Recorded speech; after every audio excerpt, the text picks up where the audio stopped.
atiraram no ônibus e o delegado, um funcionário público, informado pela neutralidade formal do Estado e da sua responsabilidade institucional, disse simplesmente o seguinte: se trata de uma tentativa de homicídio.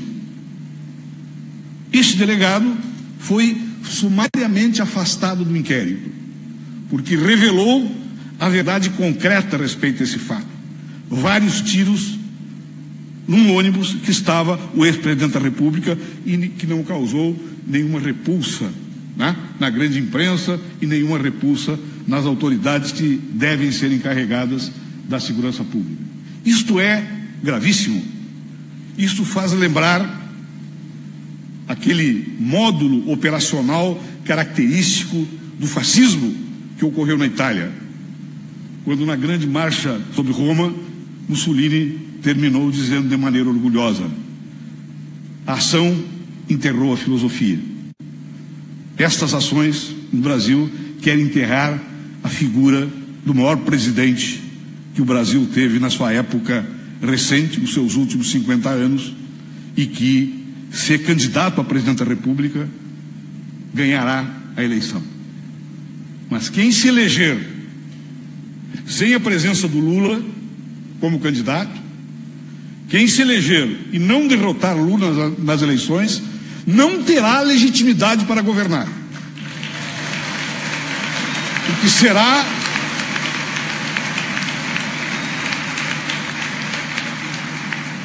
será o correspondente individual, mas de representação coletiva de um golpe que foi perpetrado contra a Constituição do país. Depois disso, nós tivemos a intervenção militar no Rio de Janeiro, depois do golpe. Uma decisão, inclusive, do presidente da República, que é refém também da grande imprensa, que é refém das reformas e contra-reformas, em particular, que ele se comprometeu com a grande imprensa e que tem que fazer o jogo específico desta sua condição de submissão. Esta intervenção militar no Rio de Janeiro, que foi contra o ponto de vista, inclusive, de altos mandos das Forças Armadas, foi uma tentativa política de revalorização de um governo fracassado, de um governo sem iniciativas, de um governo de reformismo e contra-reformismo neoliberal, de um governo, em última instância, que representa o que tem de pior a esfera da política do país e o que tem de pior que pode gerar uma democracia política. A morte de Marielle, que até hoje não se sabe quem são os responsáveis, mas se sabe a sua origem, foi uma conspiração paramilitar de grupos organizados para desestabilizar o que nos resta de democracia. A morte de Marielle, ao contrário do que eles pensavam, gerou uma indignação na sociedade brasileira, naqueles seus espaços majoritários sadios, que hoje se voltam contra eles, se voltam contra os seus mandantes e se voltam também contra aqueles que são tolerantes com atos dessa natureza, que enlutam a nossa democracia e atingem a dignidade do povo brasileiro. Tivemos manobras constrangedoras no Supremo Tribunal Federal, na hierarquização da pauta decisória do Supremo, onde não foram colocadas na pauta determinadas decisões que poderiam impedir a prisão do presidente Lula, que é uma prisão arbitrária de um processo deformado desde o começo, deformado inclusive na sua origem, porque este juiz de Curitiba, ele instaurou uma jurisdição nacional, articulando ilações entre fatos diversos ocorridos em diversas cidades e chamando a si, ao seu controle jurisdicional, o processamento do presidente Lula, sem competência definida na lei e na Constituição, de uma maneira artificial. Para quê? para prendê-lo, para fazer o jogo da mídia oligopólica, de setores dirigentes de partidos conservadores, espalhados nos partidos conservadores, e de think tanks internacionais como o Instituto Millennium. Esta rede de mídia oligopólica, Instituto Millennium, dirigentes políticos conservadores, reacionários e alguns deles fascistas, é quem controla hoje a pauta política do país. É quem determina a pauta política do país. E é quem, em última instância, exige, de qualquer forma, seja qual for a ilegalidade e a inconstitucionalidade que se cometa, a prisão do presidente Lula.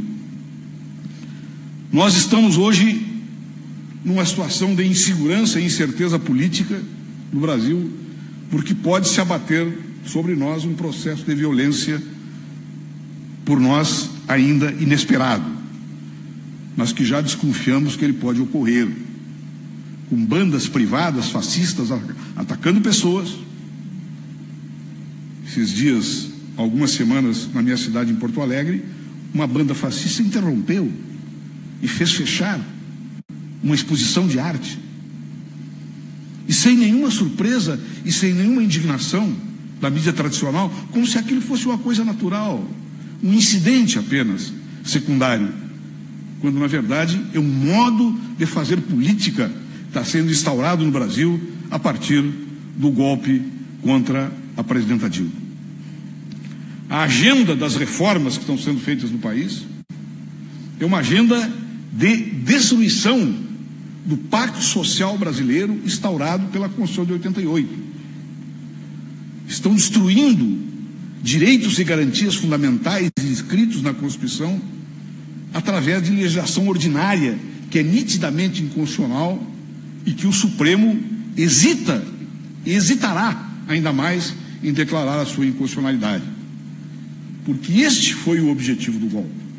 A reforma da Previdência para reduzir e constranger direitos dos aposentados, para constranger e reduzir o salário mínimo real, que sofreu uma pesada elevação durante os governos do presidente Lula, para constranger o orçamento público, reduzindo recursos para programas sociais, tímidos programas sociais neossociais-democratas, que apenas colocar na mesa da democracia uma grande parte do povo brasileiro que jamais tinha recebido do Estado brasileiro a atenção mínima que merecia. É um golpe contra os direitos mínimos conquistados por este povo durante os governos do presidente Lula. Este golpe é um golpe que tem um caráter social, um caráter político, de enquadramento da América Latina nas políticas do Departamento de Estado e do capital financeiro global, e que visa reduzir ainda mais as condições de vida do povo pobre, do povo trabalhador, particularmente aquelas pessoas que vivem em torno do salário mínimo e meio, que carrega o Brasil nas suas costas trabalhadoras. Mas saibam e registrem, Lula é um peso político, não é um preso comum. E eles querem caracterizar o Lula como um preso político. Os processos que têm contra ele são processos de lawfare, são perseguições judiciais engendradas para tirar da disputa eleitoral aquele que é o maior líder popular da história do Brasil. Aliás, da história, pelo menos, recente do Brasil, dos seus últimos 50 anos, 60 anos. Aliás, isso é um costume da elite oligárquica atrasada, reacionária do Brasil. Assim eles fizeram contra as conquistas populares que vieram no governo Getúlio Vargas. Assim eles fizeram contra a luta pelas reformas que foram implementadas, tentativamente implementadas pelo presidente João Goulart.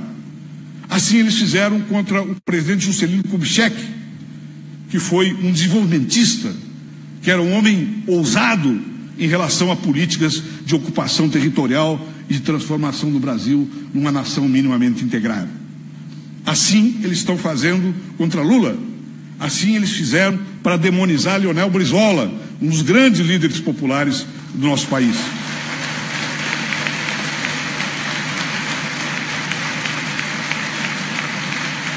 Por isso, minhas companheiras e companheiros, é um orgulho de estar aqui com vocês. E esta questão democrática, vocês sabem tão bem e talvez mais do que eu, não é uma questão latino-americana e nem uma questão exclusivamente brasileira. A burguesia financeira global, que fez a subsunção do Estado e controla hoje a normatividade estatal, e a torce e a retorce como quiserem, como eles querem, ela se espalha pelo mundo. Porque o neoliberalismo é incompatível com a democracia, com a representação política, com a participação popular e com o Estado social. E é esse o serviço que eles estão fazendo no Brasil.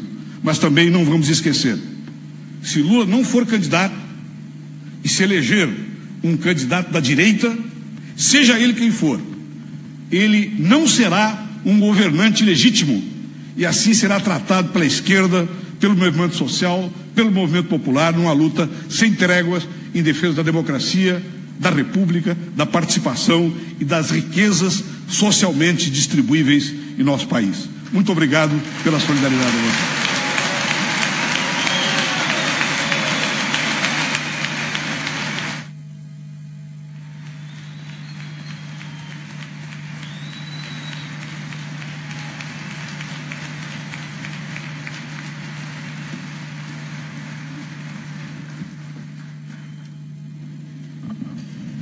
Muito boa tarde a todos e a todas.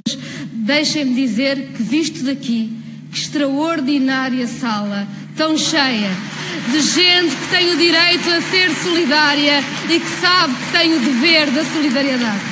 Que bonito. Nós não temos nenhuma dúvida sobre o lugar em que temos de estar quando as liberdades democráticas estão a ser atacadas. E é por isso que estamos aqui. E é por isso tão importante esta oportunidade que o SES e a Fundação Saramago, Boaventura e a Pilar nos proporcionam de estarmos aqui juntos, de ouvirmos o Genro Tarso, de ouvirmos o Guilherme Boulos, termos ouvido a Manuela, que não pôde estar, mas esteve também connosco, termos também o Pablo Iglesias, para afirmarmos sem nenhuma sombra, sem nenhuma dúvida, sem nenhuma tibieza, que quando as liberdades democráticas estão em causa, nós estamos presentes e dizemos solidários, porque sabemos que o fascismo só avança se nós estivermos calados. E aqui ninguém fica calado. Aqui estamos, com clareza, sobre o lado em que estamos.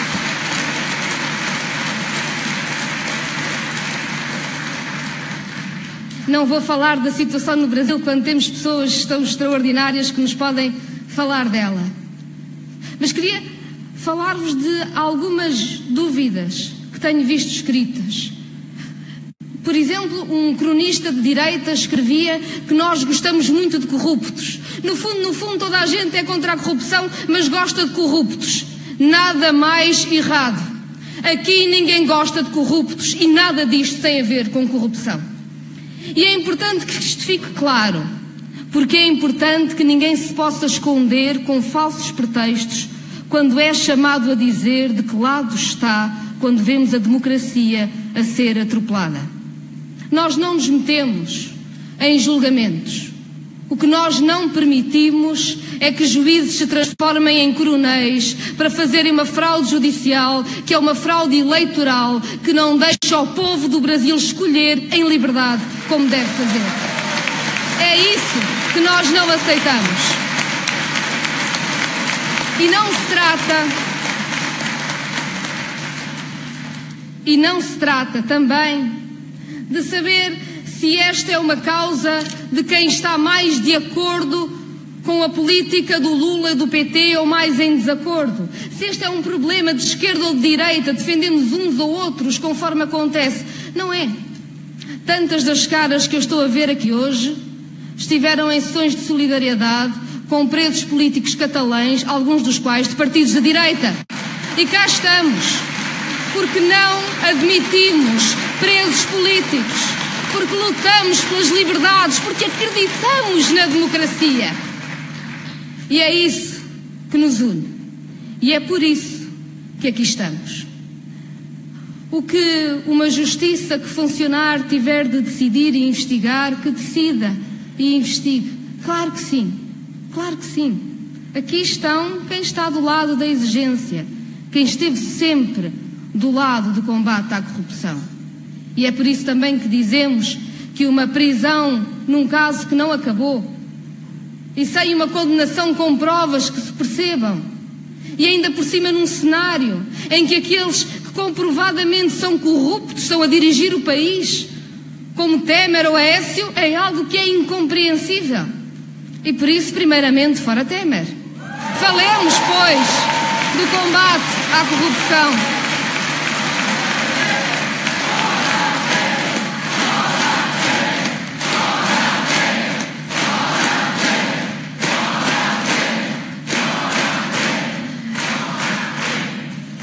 Não estamos também aqui para fazer a campanha eleitoral do Brasil, nem é a solidariedade que faz o balanço do que foi a atuação do PT ou Lula da Silva como presidente. Seguramente quem aqui está não pode deixar de reconhecer o extraordinário caminho que o Brasil fez no combate às desigualdades, no acesso à educação, tão importante, mas seguramente muitos do que aqui estão também compreendem aqueles movimentos e protestos que vimos sobre os transportes, sobre o acesso à educação, tantos de uma esquerda que se levantou mais exigente no Brasil. Esse balanço é para a campanha eleitoral brasileira e a esquerda deve fazê-lo de uma forma clara, de uma forma combativa, porque só assim constrói um futuro no Brasil. O que aqui está em causa é saber se o que está a acontecer no Brasil é justiça ou democracia, ou se pelo contrário é fascismo, porque tem nome o que está a acontecer. E foi acontecendo em vários momentos. E aqui em Portugal, uns acompanhando mais depressa, mais de perto, outros mais de longe, uns conhecendo melhor a realidade, outros não. Quantos de nós não passaram uma noite de perplexidade a ver aquele congresso no momento de decidir a destituição, o impeachment de Dilma Rousseff, em que, entre outras coisas, até o torturador de Dilma se invocou? Alguém tem dúvida de que aquilo a que se assistiu foi um golpe? Foi um terrível golpe. E um golpe que continuou.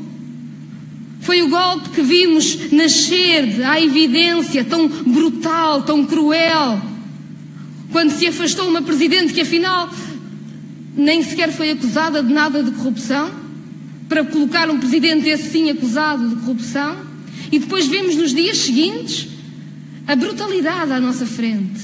O Rio de Janeiro invadido dos militares, as decisões políticas tomadas ao arrepio de tudo o que tinha sido decidido nas urnas, tudo ao contrário do que era a decisão democrática dos povos a acontecer, nos mais fortes ataques sociais por um governo sem nenhuma legitimidade. Nós sabemos que não foi a primeira vez que no Brasil, e infelizmente foram já tantas, combatentes por direitos humanos, por liberdades democráticas, foram assassinados. Mas seguramente o assassinato de Marielle foi um símbolo terrível, cruel, um golpe profundo que acorda todo o mundo para o que está a acontecer no Brasil. E quem hoje ficar a achar que isto não tem bem a ver connosco, isto é um problema lá no Brasil, está muito enganado.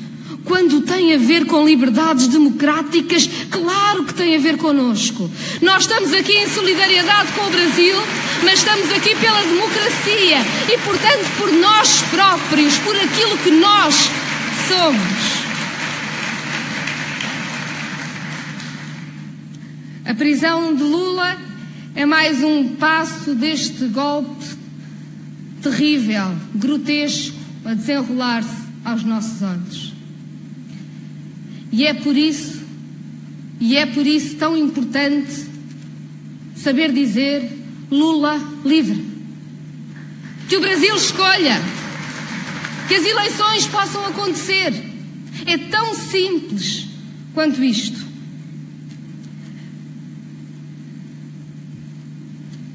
Não é demais lembrar a todos os que nos dizem, quando falamos do que está a acontecer no Brasil, mas eu não percebo bem se o Lula é culpado ou não. Ou a quem nos diz, quando falamos do Brasil, mas é assim lá longe. Ou quando dizemos do que está a acontecer, mas eu até nem gosto muito do PT, eu gosto mais do PT. Não é sobre nada disso. É sobre democracia contra fascismo. E quem ficar calado é cúmplice do fascismo. E é por isso que aqui estamos. É por isso que aqui estamos. E é tão bonito ver. É tão bonito ver como no Brasil há tanta gente que não perde a esperança.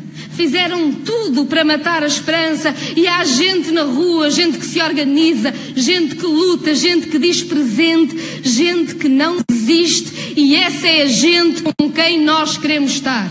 Esta é a nossa gente, a que se une pela democracia no Brasil, a que pede a nossa solidariedade, e nós estamos aqui a dizer presente.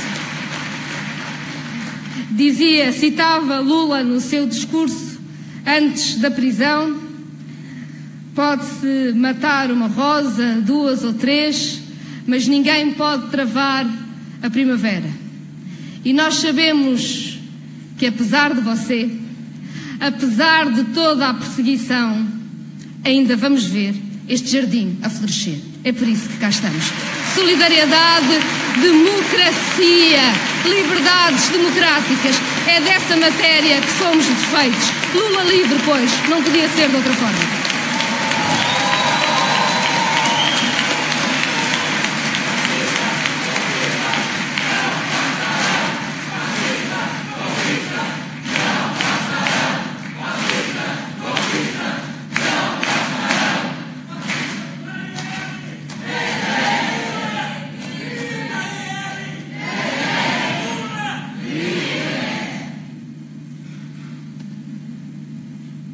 Quiero que mis primeras palabras sean un abrazo solidario para el presidente Lula. Se puede decir más alto, pero no más claro. Lula, libertad.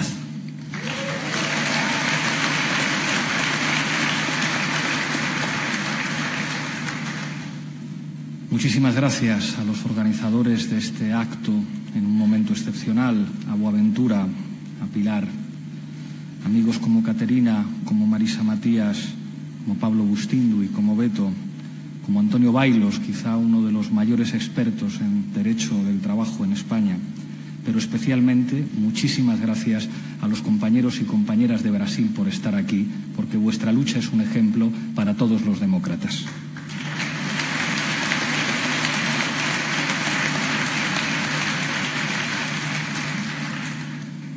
Todo el mundo sabe lo que opinaba Clint Eastwood de las opiniones. Yo no quiero hablar aquí de opiniones, quiero señalar algunos datos. Pero detrás de los datos, detrás de las cifras, hay personas y hay vidas. Con Lula como presidente, 36 millones de brasileños salieron de la extrema pobreza. Con Lula como presidente, 40 millones de brasileños y brasileñas se incorporaron a la clase media. Con Lula como presidente se construyeron 4 millones de viviendas en el plan Mi Casa, Mi Vida.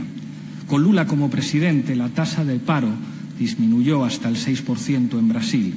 Con Lula como presidente 13 millones de familias pudieron acceder a una renta mínima a través del plan Beca Familia. Con Lula como presidente se crearon 20 millones de puestos de trabajo en Brasil. Con Lula como presidente el presupuesto educativo pasó del 4,6% del PIB al 6,2% del PIB. Con Lula como presidente se crearon 20 universidades en Brasil. Con Lula como presidente, Brasil pasó del puesto 13 como potencia económica al puesto número 6. Esos son los logros de un gobierno democrático que los fascistas y sus aliados están tratando de destrozar en Brasil.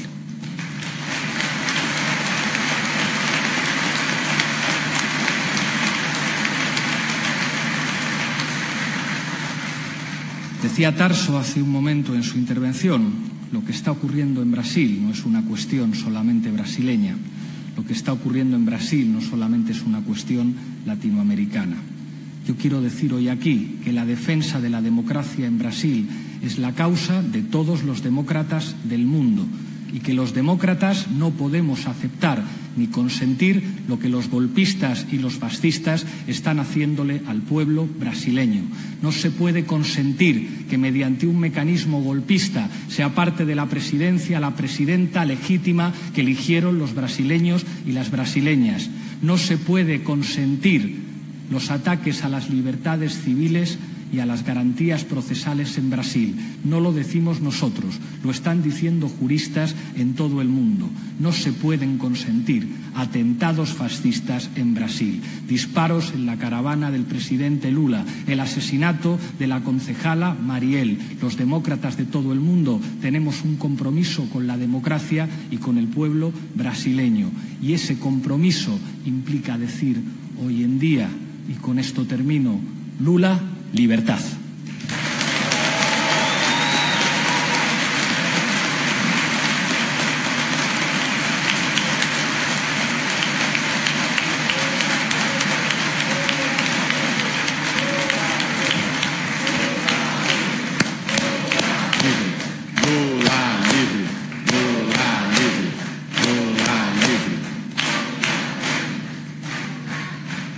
Boa noite a todas e todos.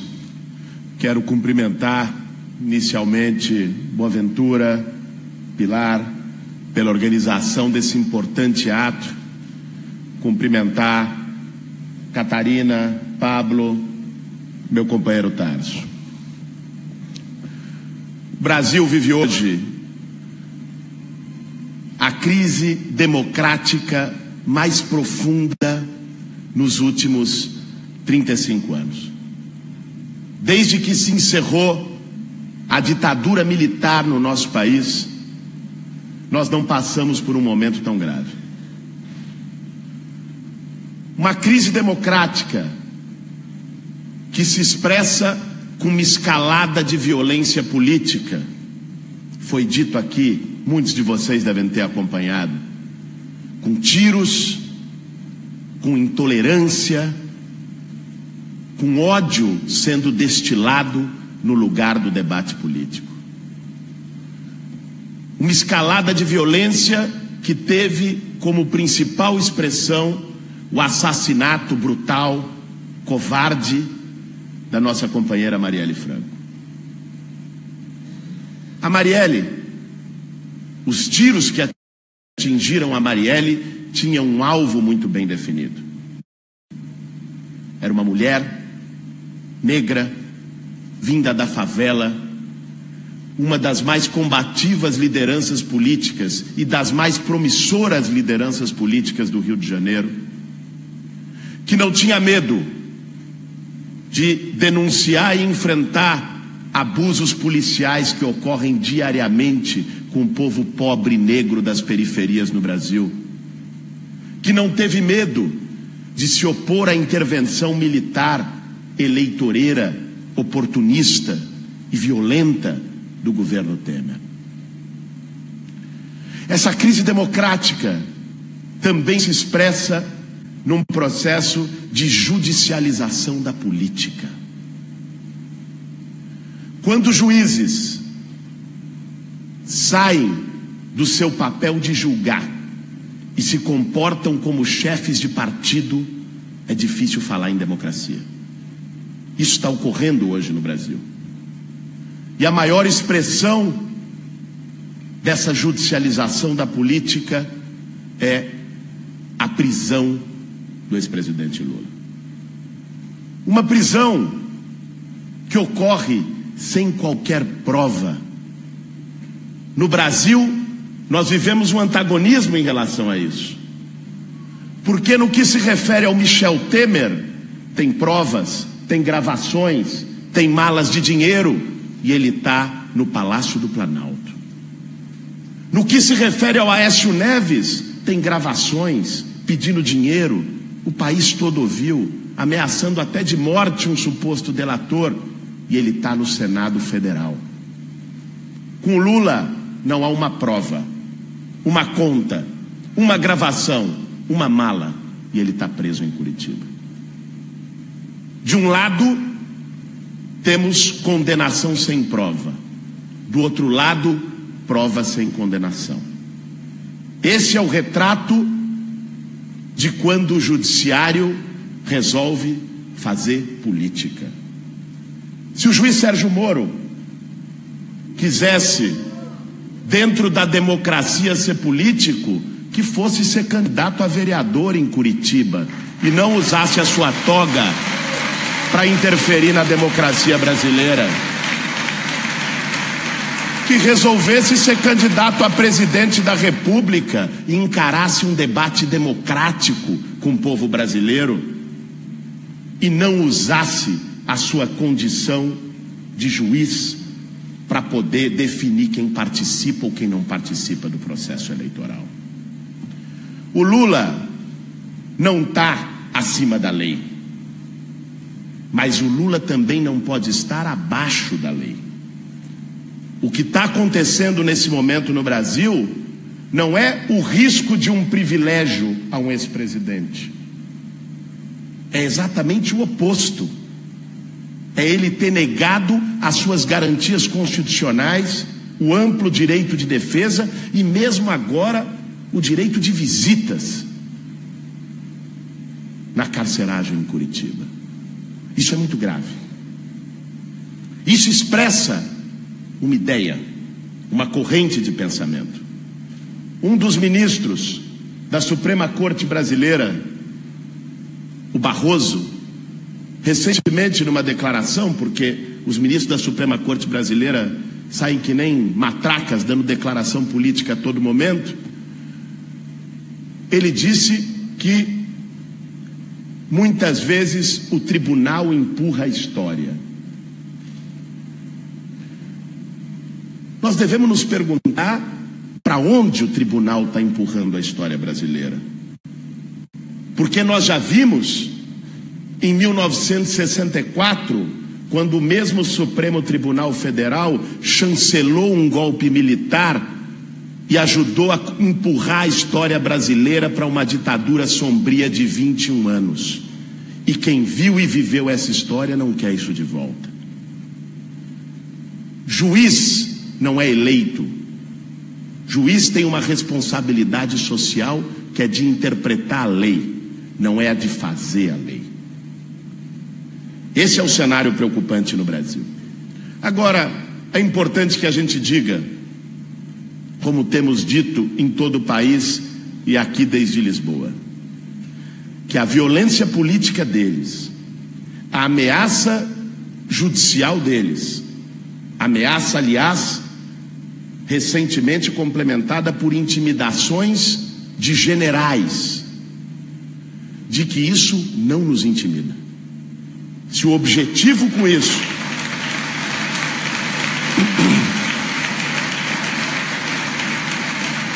é intimidar as forças populares, os movimentos sociais, as organizações de esquerda no Brasil, é bom que eles saibam que nós temos um povo sem medo no nosso país, que não se intimidará com isso.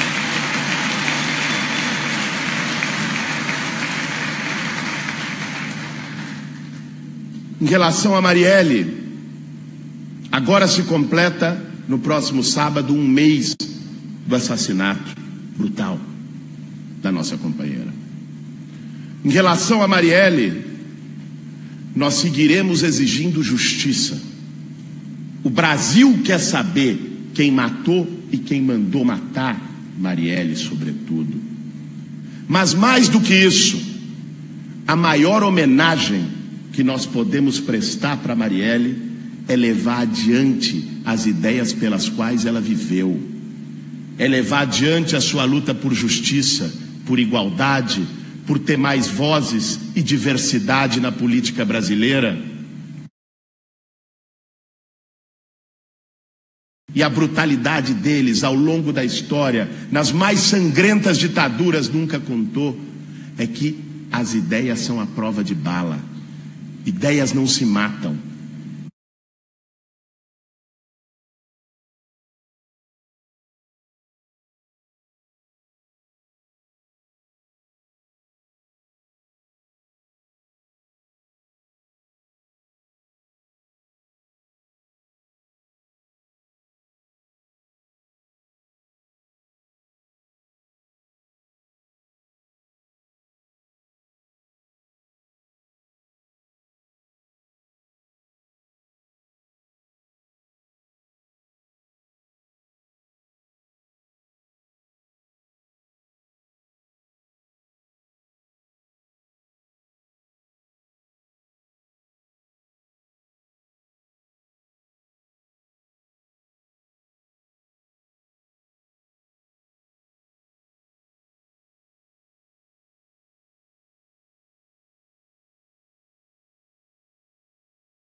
e justiça por Marielle.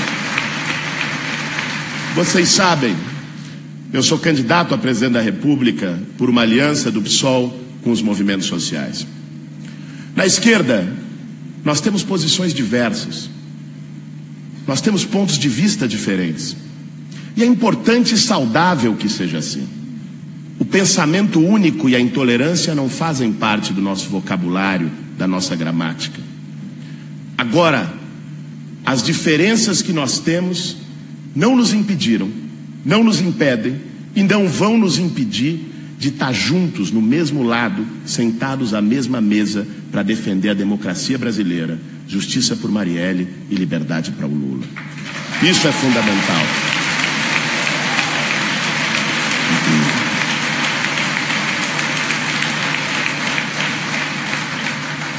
E um último desafio é que nós precisamos fortemente e urgentemente construir uma campanha internacional. Uma campanha internacional que possa quebrar o silêncio da mídia brasileira desde fora. Porque de 3 dias para cá, a mídia só fala de flores e receita de bolo no Brasil. Então, é preciso furar esse bloqueio. E isso se faz com pressão internacional, com articulação das forças de esquerda, das forças progressistas, das figuras democráticas no mundo todo, para denunciar a escalada antidemocrática no Brasil. Quem diria que 30 anos depois da Constituição que selou o fim da ditadura militar brasileira, nós teríamos crimes políticos e presos políticos. Mas é isso que nós temos hoje. E o mundo precisa saber disso. O mundo precisa saber que o assassinato da Marielle foi um crime político e exigir justiça junto com nós brasileiros. O mundo precisa saber que Lula é um preso político e exigir a sua libertação junto com nós brasileiros. Contamos com todos vocês nessa batalha, nessa empreitada. Estamos juntos na luta democrática, porque ela não tem fronteiras. Obrigado.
Eu sou uma pessoa ansiosa e os meus